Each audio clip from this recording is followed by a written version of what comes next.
नमस्कार, मैं सचिन चौहान आप सभी का स्वागत करता हूं एवीकेएस एकेडमी के इस प्लेटफॉर्म पे। और आज के इस वीडियो में हम बात करने वाले हैं कि किस तरीके से आपको यूपीएससी सीईपीएफएससी 2026 एग्जाम के लिए फॉर्म को फिल करना है।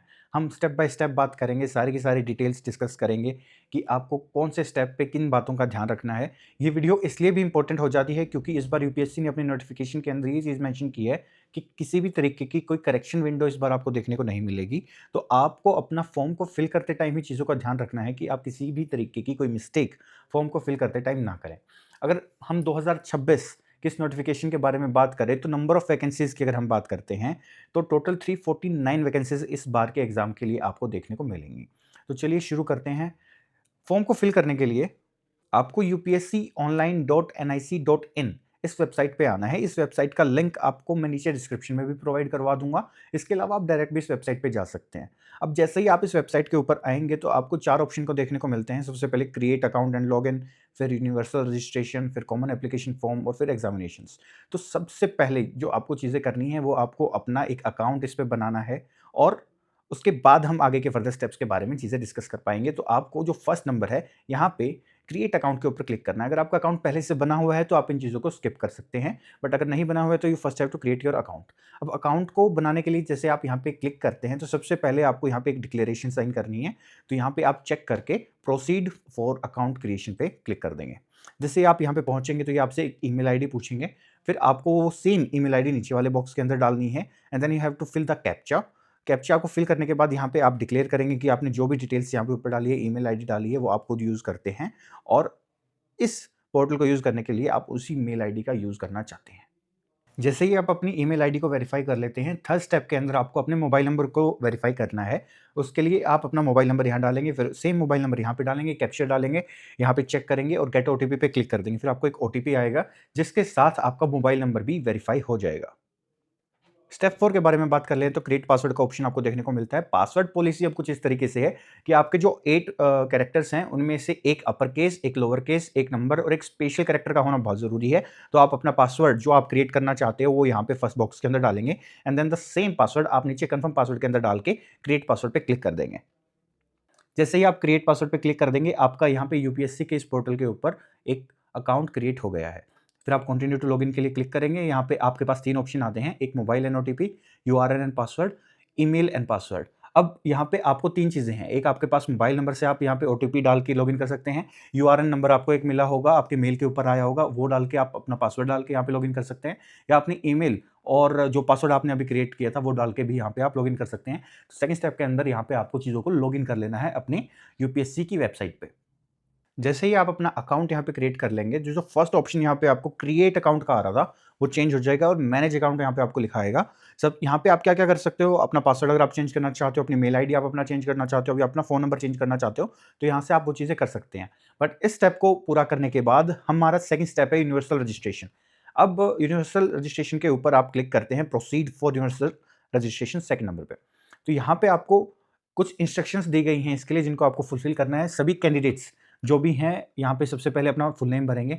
फुल नेम में अब अलग-अलग चीज़ें होती हैं, किसी के फर्स्ट नेम और लास्ट नेम होता है सिर्फ, कोई first name, middle name, last name तीनों यूज़ करता है। तो उसके एग्ज़ाम्पल यहाँ पे दिए हुए हैं कि अगर आपका नाम सुरेश प्रसाद सिंह है तो सुरेश आपका फर्स्ट नेम, प्रसाद आपका मिडल नेम में आप डालेंगे और लास्ट नेम में आप सिंह डालेंगे।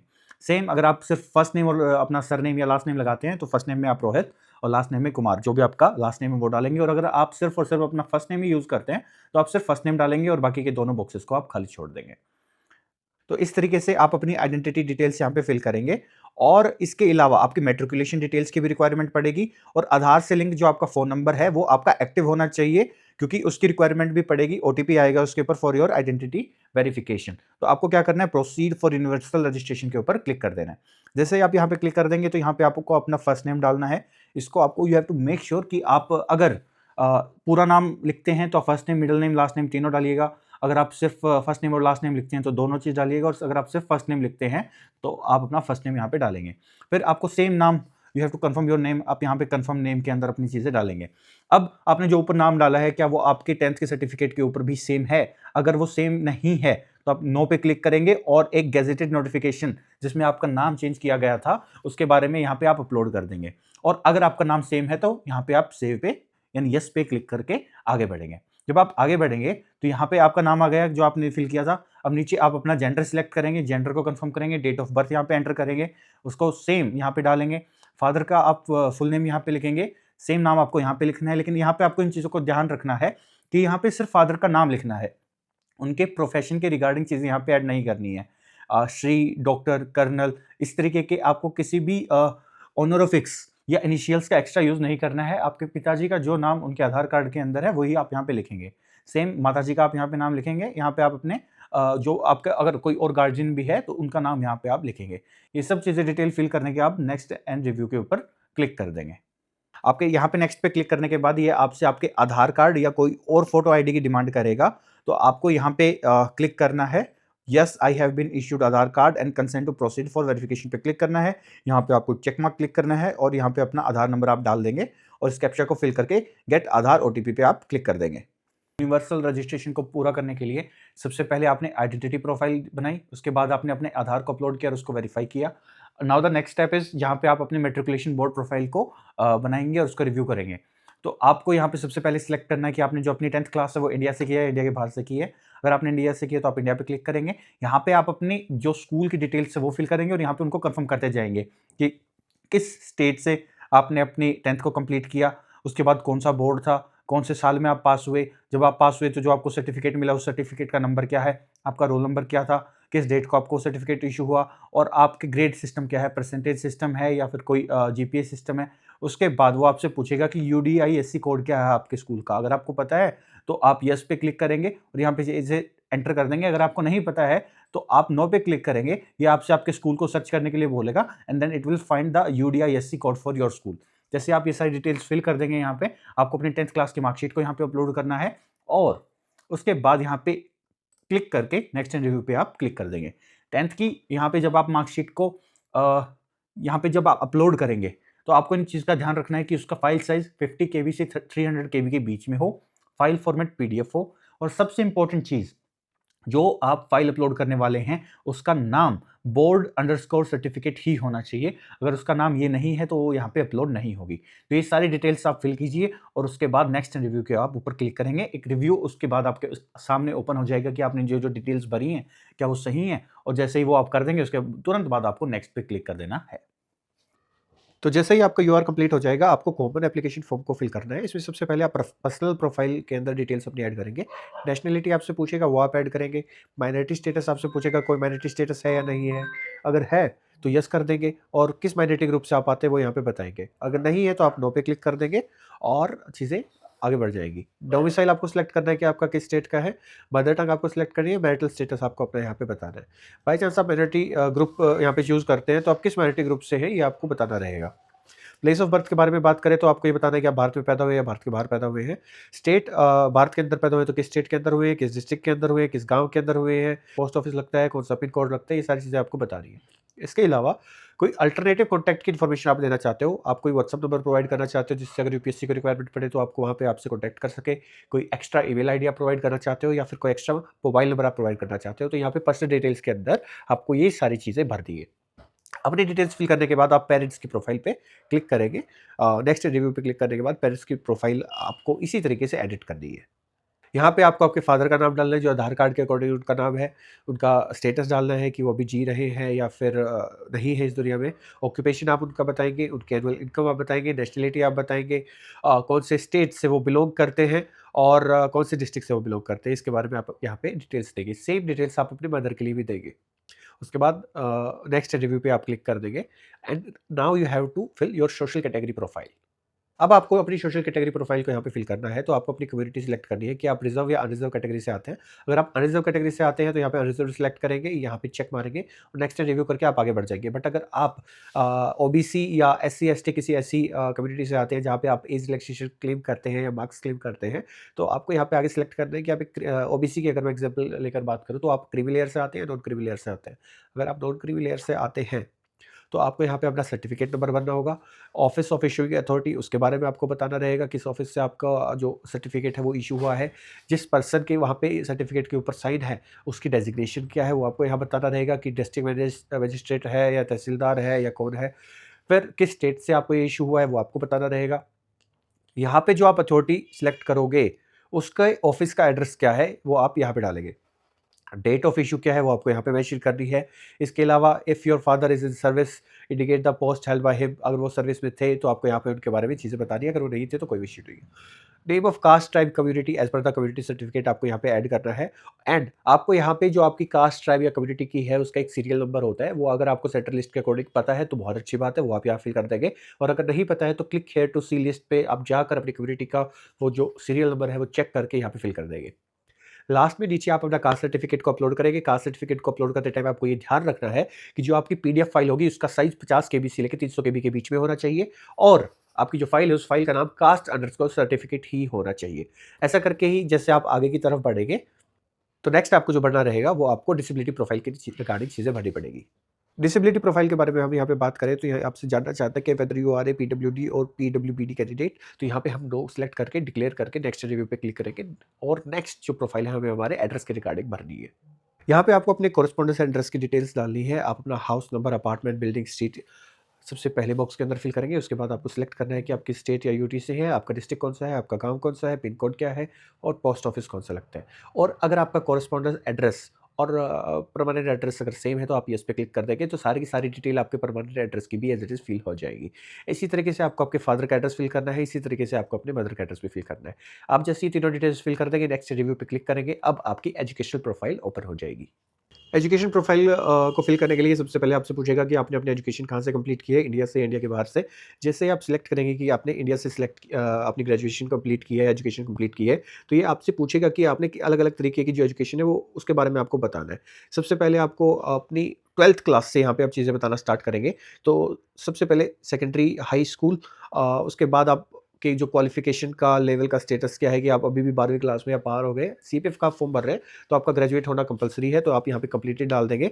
उसके बाद सिलेक्ट क्वालिफिकेशन पासिंग, आप है ना, किस स्टेट से आपने पास की है। उसके बाद जो बोर्ड था आपके 12th क्लास में, सीबीएसई बोर्ड था, स्टेट बोर्ड था या कोई और बोर्ड था, वो आप सिलेक्ट कर लेंगे। स्कूल या कॉलेज का नाम आप यहाँ पे डाल देंगे। सब्जेक्ट्स आपके पास जो थे वो आप यहाँ पे डाल देंगे। रोल नंबर आपको आपके जो 12th की मार्कशीट के अंदर आपका जो रोल नंबर है वो आपको यहाँ पे डालना है। उसके बाद जो सर्टिफिकेट के ऊपर इशू की डेट है वहाँ पे आप मेंशन करेंगे। इसके बाद आप ग्रेड सिस्टम एंटर करेंगे कि ग्रेड सिस्टम क्या था, परसेंटेज बेस है, सीजीपीए बेस है या किस तरीके से है। अगर परसेंटेज बेस है तो कितने परसेंट मार्क्स आपने स्कोर किए हैं और कौन सी स्ट्रीम आपके पास थी। ये 12th क्लास के रिगार्डिंग चीज़ें थी। जैसे ही आप ये 12th क्लास की चीज़ें भरते हैं, इसी तरीके से आपको ग्रेजुएशन के लिए भी चीज़ें और अपनी डिटेल्स यहाँ पे फिल करनी रहेगी। इसके बाद ये आपसे एम्प्लॉयमेंट एक्सपीरियंस के रिगार्डिंग चीज़ें जानना चाहेगा, तो वो हम फिल करेंगे एम्प्लॉयमेंट एक्सपीरियंस प्रोफाइल के अंदर।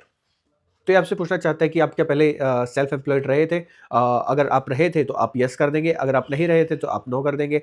और अगर आप कहीं पे काम करते थे तो आप यहाँ पे येस कर देंगे, और उस कंपनी के बारे में कि आप की सैलरी क्या थी मंथली और डेज़िग्नेशन आपके पास क्या थी, अपनी कंपनी की डिटेल्स किस टाइम से किस टाइम के बीच में आपने यहाँ पे काम किया है, क्या आप अभी भी यहाँ पे काम कर रहे हो, किस तरीके का वर्क था और आपके ऑफ़िस का एड्रेस क्या था, ये सारी डिटेल्स आपको यहाँ पे फिल करनी रहेंगी। ये सारी डिटेल्स फिल करने के बाद आपको जो नेक्स्ट प्रोफाइल है वहाँ पे आपकी अचीवमेंट्स डालनी रहेगी। अचीवमेंट्स सेक्शन के अंदर आपसे ये अलग-अलग तरीके की चीज़ें जानना चाहता है कि आपने कोई प्राइज़, मेडल, स्कॉलरशिप कोई जीती है? क्या आप स्पोर्ट्स के अंदर या एनसीसी के अंदर एक्टिव थे या नहीं थे? ये जानना चाहता है कि स्कूल या कॉलेज के अंदर कोई लीडरशिप की पोज़ीशन आप होल्ड करते थे या नहीं करते थे? किसी तरीके की एक्स्ट्रा करिकुलर एक्टिविटी के अंदर आपने पार्ट लिया है, नहीं लिया है? अब ये पार्ट भरने से पहले मैं आपको रिकमेंड करूँगा कि आप एवीकेएस अकेडमी पे जो टैफ के रिगार्डिंग एक वीडियो आई थी, उस वीडियो को देख लेंगे, ताकि आपको बहुत अच्छे से पता हो कि आपको यहाँ पे क्या-क्या भरना है। इन चीज़ों के बेसिस पे आपसे इंटरव्यू के अंदर क्वेश्चन्स पूछे जाएँगे, तो you have to make sure कि आप इसको बहुत इत्मीनान से, अच्छे से समझ कर, सोच कर ही फिल करें। और कोई भी अगर आपको डाउट आता है इन चीज़ों के रिगार्डिंग कि यहाँ पे क्या फिल करना है, क्या फिल नहीं करना चाहिए, तो आप उस वीडियो के कमेंट सेक्शन के अंदर भी ये सवाल पूछ सकते हैं। तो आप यहाँ पे अपनी, अगर आपके पास कोई अचीवमेंट है तो आप यस कर देंगे, सारी डिटेल्स फिल कर देंगे। मैं रिकमेंड करूँगा कि नो करके आगे बढ़ने की बजाय आप यस करके कुछ डिटेल्स यहाँ पे ऐड कर दें जो आपने स्कूल या कॉलेज के अंदर चीज़ें अचीव की होंगी। ये सारा करने के बाद ये आपसे पूछेगा कि आपकी जो आज से पहले आपने यूपीएससी के अंदर कोई एग्ज़ाम दिया है या नहीं दिया, उसके रिगार्डिंग ये आपसे प्रीवियस यूपीएससी एग्ज़ामिनेशन प्रोफाइल की रिगार्डिंग चीज़ें पूछेगा। तो प्रीवियस यूपीएससी एग्ज़ामिनेशन प्रोफाइल के अंदर ये आपसे जानना चाहता है कि आपने पहले कौन से एग्ज़ाम्स दिए हैं, किस ईयर में वो एग्ज़ाम दिया है, उस एग्ज़ाम का रोल नंबर आपका क्या था, क्या आपने जब एग्ज़ाम दिया था तो क्या आप इंटरव्यू के लिए अपीयर हुए थे या नहीं हुए थे, क्या आपको बोर्ड ने रिकमेंड कर दिया था, ये क्या आप जॉइन कर चुके हैं या नहीं कर चुके हैं किसी पर्टिकुलर पोस्ट के लिए यूपीएससी के थ्रू। ये सारी की सारी चीज़ें ये आप लोगों से जानना चाहता है। जैसे ही हम ये सारी की सारी डिटेल्स फिल कर देंगे, इसके बाद फ़ोटो और सिग्नेचर के रिगार्डिंग ये आपसे डिटेल्स कलेक्ट करेंगे। जैसे ही आप कॉमन एप्लीकेशन फॉर्म के लिए अपनी ये सारी डिटेल्स को यहाँ पे फिल कर देंगे, पर्सनल प्रोफाइल बना देंगे, पेरेंट्स की प्रोफाइल बना देंगे, सोशल कैटेगरी डाल देंगे, डिसेबिलिटी अगर कुछ है तो उसके रिगार्डिंग चीज़ें ऐड करेंगे, एड्रेस रिगार्डिंग आप चीज़ें ऐड करेंगे, एजुकेशन के रिगार्डिंग चीज़ें ऐड करेंगे। आप अभी जॉब करते हैं या पहले जॉब कर चुके हैं, इसके रिगार्डिंग चीज़ें ऐड करेंगे। उसके बाद आपको अचीवमेंट्स ऐड करनी है, अचीवमेंट्स के रिगार्डिंग आपको वीडियो देखनी है जो यूपीएस चैनल पे अपलोड है। उसके बाद आप अचीवमेंट्स को फिल कर देंगे, उसके बाद आपसे पूछेगा कि आपने पहले कोई यूपीएससी का एग्ज़ाम दिया है, तो उसके रिगार्डिंग आप डिटेल्स ऐड करेंगे। आप एक-एक करके जैसे-जैसे ये सारी डिटेल्स ऐड करेंगे, लास्ट में ये आपसे पूछेगा फ़ोटो और सिग्नेचर के रिगार्डिंग। अब फ़ोटो और सिग्नेचर के लिए आपको कुछ चीज़ों का ध्यान रखना है और वो चीज़ें क्या है? तो सबसे पहले candidate should upload there latest photograph and capture a live photo. यहाँ पे मतलब आपको एक लेटेस्ट फोटोग्राफ भी अपलोड करनी है और उसके बाद आपको एक लाइव फोटो भी ऐड करनी है। वो किस तरीके से करनी है? सबसे पहली चीज़, जब आप फ़ोटो अपलोड कर रहे हो, आपको एक पासपोर्ट साइज़ की फ़ोटो अपलोड करनी है जिसका साइज़ 20 केबी से 200 केबी के बीच में होना चाहिए। उसकी फ़ॉर्मेट जेपीजी या जेपीईजी की फ़ॉर्मेट में ही वो होनी चाहिए। फ़ाइल का नाम भी आपका फ़ोटो होना चाहिए। आपका फ़ेस एटलीस्ट 75% या 3/4 आपका दिख रहा होना चाहिए उस फ़ोटो के अंदर। अगर वो नहीं दिख रहा है, तो वो दिक्कत की बात है। गाइडलाइंस के अगर बारे में हम बात करें तो इस तरीके की फ़ोटो आपकी एक्सेप्टेबल है। इस तरीके की फ़ोटो बिल्कुल भी एक्सेप्टेबल नहीं है, जहाँ पे बहुत ज़्यादा कलर हो गए हैं या इतनी पास से आपने ले लिया, आपका चेहरा ही नहीं दिख रहा है। आपने सिर पे टोपी पहन रखी होगी, तो भी चीज़ें आपकी जो इमेज है वो कैंसल हो जाएगी, आपका फ़ॉर्म रिजेक्ट हो जाएगा। फ़ोटो आपकी ब्लर है या बहुत ज़्यादा डार्क है, इन्वर्टेड है ना? फेस ही नहीं दिख रहा है जिसके अंदर बहुत ज़्यादा आपने चश्मे पहने हुए हैं या फिर ग्रेन्स बहुत ज़्यादा हैं, साइड वाइज़ आप फ़ोटो डाल देते हो या इतनी छोटी फ़ोटो डाल देते हो कि आपकी शक्ल ही नहीं दिख रही है। ऐसी अगर कोई भी फ़ोटो आप अपलोड करते हैं तो आपका फ़ोटो रिजेक्ट हो जाएगी and this make cancellation to you, है ना? ये आपका रिजेक्ट भी कर सकता है पूरी की पूरी चीज़ों को, सिर्फ़ इन चीज़ों की वज़ह से। तो आपको चीज़ों का ध्यान रखना है, एक अच्छी-सी फ़ोटो आपको अपलोड करनी है। आपकी फ़ोटो कुछ इस तरीके की दिखे जिसमें आपका पूरा चेहरा दिखाई दे रहा हो, साफ-सुथरी फ़ोटो हो और सामने से ली गई हो, ना कोई चश्मे पहन रखे हों, ना आपने सिर पे टोपी पहनी हुई हो। तो यहाँ पे आपको अपनी फ़ोटो अपलोड कर देनी है। उसके बाद you have to capture a live photo. उसके लिए यू हैव, है ना, 2 options. You can capture directly from your laptop और जो भी डिवाइस आप यूज़ कर रहे हो, या फिर आप कैप्चर कर सकते हो अपने मोबाइल के थ्रू भी। अब बात कर लेते हैं ट्रिपल सिग्नेचर के बारे में कि आपको ट्रिपल सिग्नेचर जो अपलोड करने हैं उसमें किन बातों का ध्यान रखना है कि आपकी जो साइज़ है इमेज का वो 20 केबी से 100 केबी के बीच में होना चाहिए। फ़ाइल का फ़ॉर्मेट जेपीजी या जेपीईजी होना चाहिए। फ़ाइल का नाम सिग्नेचर होना चाहिए और जो हाइट है आपकी फ़ाइल की यानी इमेज की वो आपकी 350 और 500 पिक्सेल्स के बीच में होनी चाहिए हाइट और विड्थ। अब अपलोड करने के लिए जो आप फ़ॉर्मेट है वो यहाँ से डाउनलोड कर लेंगे। जैसे ही आप इसको डाउनलोड करेंगे 1, 2, 3 करके आपको एक व्हाइट पेपर के ऊपर चीज़ें लिखी आ जाएँगी, उसको प्रिंट करके उसके ऊपर साइन कर सकते हैं। वैसे आप किसी प्लेन पेपर के साथ भी कर सकते हैं। गाइडलाइंस अगर इसके बारे में हम देखें तो इस तरीके की आपको चीज़ों को यहाँ पे अपलोड करना है। आपको वर्टिकल फॉर्म में ही सिग्नेचर को करना है, आप हॉरिज़ॉन्टल फॉर्म में सिग्नेचर नहीं कर सकते हैं। आपको ब्लैक पेन ही यूज़ करना है, इस बात का आपको ध्यान रखना है। अगर आपने ब्लैक पेन के अलावा कोई और पेन यूज़ किया, तो आपकी ये फाइल रिजेक्ट हो जाएगी और that can lead to your, है ना, रिजेक्शन ऑफ फॉर्म। तो कलर पेन कोई यूज़ नहीं करना है, कलर पेपर कोई यूज़ नहीं करना है, साइन ही करने हैं, स्टैम्प वगैरह लगाने की ज़रूरत नहीं है। सीधे साइन करने हैं, जैसे रीडेबल कंडीशन में हम करते हैं उसी तरीके से करने हैं। उसके अलावा एक साइन करने से कुछ नहीं होगा या फिर एक के ऊपर दूसरा साइन चढ़ा दिया उससे कुछ नहीं होगा। अगर ऐसा कुछ भी करते हो आप तो आपका, है ना, एक्सेप्टेबल नहीं है ये चीज़ें। आपका जो साइन है वो प्रॉपर इस फॉर्मेट में होना चाहिए कि आप लिखेंगे 1, उसके सामने पहला साइन करेंगे, फिर लिखेंगे 2, उसके सामने सेकंड साइन करेंगे, उसके नीचे लिखेंगे 3, उसके सामने तीसरा साइन करेंगे। इस तरीके की सिग्नेचर करने के बाद ही आपकी चीज़ें एक्सेप्ट की जाएँगी। उसके बाद आप सेव एंड सबमिट पे क्लिक कर देंगे।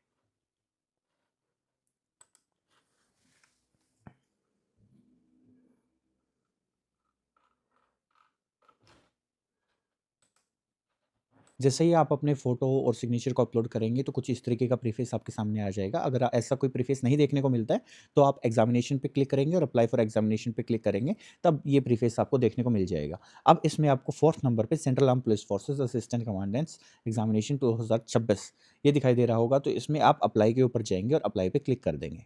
जैसे ही आपका कॉमन एप्लीकेशन फॉर्म सबमिट हो जाएगा, उसके बाद आपको एग्जामिनेशन को चेक करना है। एग्जामिनेशन पे आप अप्लाई फॉर एग्जामिनेशन पे क्लिक करेंगे, तो यहाँ पे आपके सामने डिफरेंट एग्जामिनेशंस आ गई। तो यहाँ पे आप central arm police force assistant commandant examination 2026 को सिलेक्ट करेंगे और यहाँ पे अप्लाई पे क्लिक कर देंगे। जैसे ही आप अप्लाई पे क्लिक करेंगे तो एक कुछ इस तरीके का प्रीफेस आपके सामने आएगा। तो आपको क्या करना है कि जो आपके कॉमन एप्लीकेशन फॉर्म के अंदर चीज़ें हैं, इनको आपको यहाँ पे व्यू/एडिट पे क्लिक करना है और क्लोज़ कर देना है। जैसे ही आप ये चीज़ें करेंगे, तो ये आपका एक टिक मार्क बन के आपके सामने आ जाएगा और इस तरीके से आपको इन सभी चीज़ों को चेक कर देना है। इनको चेक करने के बाद आप lock common application form profile and proceed पे क्लिक करेंगे और इसको डिक्लेयर कर देंगे। जैसे ही आप यहाँ पे देखोगे कि ये सारी चीज़ें यहाँ पे व्यूड हो गई हैं और हर जगह आपको एक चेक मार्क दिखाई दे रहा है। अभी चेक मार्क यहाँ पे होने के बाद आप यहाँ पे डिक्लेयर पे चेक मार्क पे क्लिक करेंगे और उसके बाद log common application form profile and proceed पे क्लिक करेंगे। यहाँ पे एग्री एंड प्रोसीड पे क्लिक करेंगे, यस पे क्लिक करेंगे।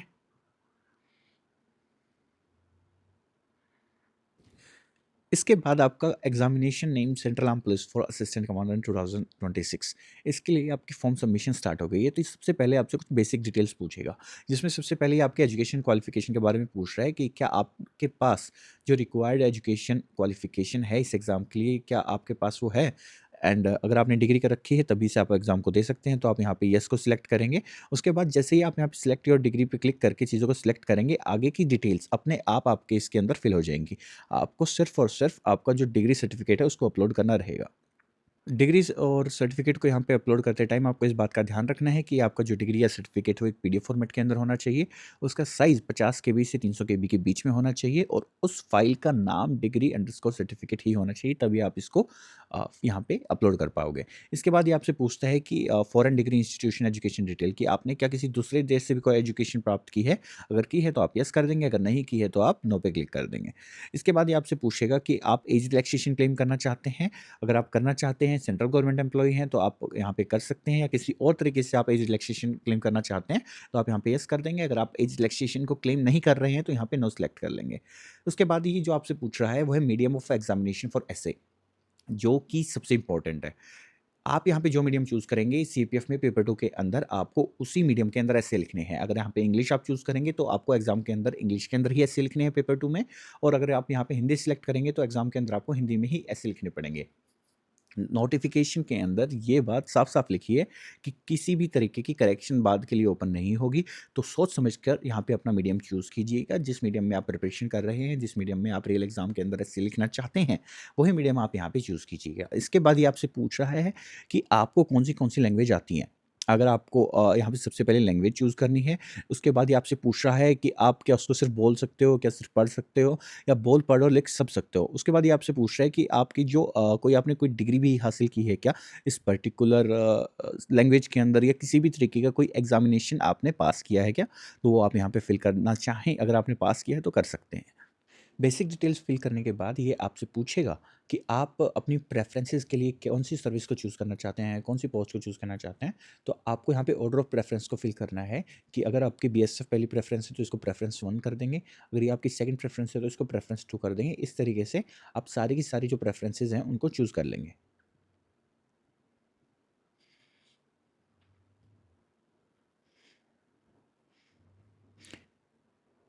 इसके बाद ये आपसे एम्प्लॉयमेंट डिटेल्स पूछ रहा है। एम्प्लॉयमेंट डिटेल्स आप पहले जो दे चुके हैं वो अपने आप यहाँ पे आपकी फिल हो जाएँगी। इसके अलावा ये आपसे डिटेल पूछेगा कि क्या आपने पहले सीपीएफ एग्ज़ाम को दिया है? अगर आपने दिया है तो नंबर ऑफ अटेम्प्ट्स आप यहाँ पे लिख देंगे। उसके अलावा आप क्या कभी सिलेक्ट हुए हैं, अगर आपने इस एग्ज़ाम को दिया है, तो उसके बारे में आप यहाँ पे मेंशन कर देंगे। आपके पास कोई स्पोर्ट्स के अंदर कोई अचीवमेंट है, तो आप अगर है तो आप येस कर देंगे, अगर नहीं है तो आप नो पे क्लिक कर देंगे एंड नेक्स्ट एंड रिव्यू पे क्लिक करके इन चीज़ों को रिव्यू कर लेंगे। नेक्स्ट ये आपसे सेंटर सिलेक्शन के बारे में पूछ रहा है कि allotment of centres will be first apply first allot basis पे ही रहेगी। तो आप कौन से एग्जामिनेशन सेंटर पे अपना एग्ज़ाम देना चाहते हो। रेड कलर अगर किसी एग्जामिनेशन सेंटर के बाहर लिखा आ रहा है, मतलब वो एग्जामिनेशन सेंटर अवेलेबल नहीं है, वहाँ की सीट्स फुल हो चुकी हैं। तो यहाँ पे क्लिक करके आप अपना एग्जामिनेशन सेंटर चूज़ कर सकते हैं। उसके बाद डिक्लेरेशन यहाँ पे एक आपका फॉर्म है कि declaration for central arm police for examination 2026 की मैं जो भी यहाँ पे इंफॉर्मेशन अपने बारे में दे रहा हूँ वो सच है, और इस सारी चीज़ों के बाद आप नेक्स्ट एंड रिव्यू के ऊपर क्लिक कर देंगे। एग्जामिनेशन सेंटर चूज़ करने के बाद जैसे ही आप पेमेंट करेंगे तो जो आपका एप्लीकेशन है सीपीएफ एग्ज़ाम के लिए वो सबमिट हो जाएगा। अगर आपको किसी भी तरीके का डाउट आ रहा है फॉर्म को फिल करते वक्त, तो आप स्टेप बाय स्टेप चीज़ों को देख सकते हैं इस वीडियो में, और आप नीचे कमेंट सेक्शन में भी चीज़ें पूछ सकते हैं। अगर आप सीपीएफ एसी 2026 एग्ज़ाम के लिए प्रिपेयर कर रहे हैं तो आप एवीकेएस अकेडमी के साथ जुड़कर अपनी प्रिपरेशन को और ज़्यादा स्ट्रॉन्ग भी कर सकते हैं। कोई भी डाउट, कोई भी क्वेरी अगर आपके मन में है प्रिपरेशन के रिगार्डिंग या फिर फॉर्म फिलिंग के रिगार्डिंग, तो आप नीचे कमेंट सेक्शन में ज़रूर पूछिएगा। Thank you so much. जय हिंद, जय भारत।